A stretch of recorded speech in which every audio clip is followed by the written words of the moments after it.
ఇవాళ నా చేతిలో ప్రభుత్వం ఇచ్చినటువంటి జీవో నంబర్ 12 ఉన్నది. GO number 12. ఈ జీవో ఏప్రిల్ 11వ తారీఖున ఇచ్చిర్రు ఈ సంవత్సరంలో.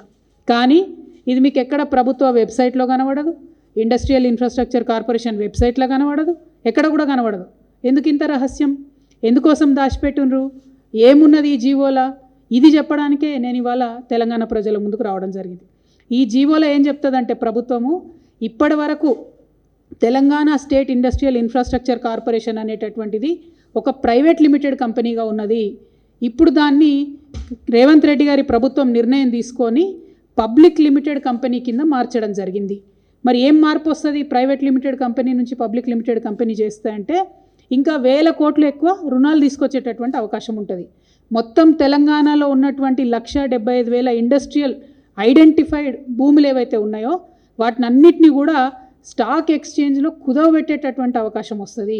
అందుకోసమే ప్రైవేట్ లిమిటెడ్ కంపెనీ ఉన్నటువంటి టీఎస్ఐఐసిని ఇలా పబ్లిక్ లిమిటెడ్ కంపెనీగా రేవంత్ రెడ్డి గారు మార్చడం జరిగింది. మార్చడంతోనే దీంట్లో ఏమొచ్చింది, ఇదే జీవోలో చెప్తారు. మార్చుతూ వాళ్ళు నిర్ణయం తీసుకుంటే ఏమొచ్చిందంటే the company got listed on 11/12/2024 at National Stock Exchange and the company status got change to high value debt listed entity.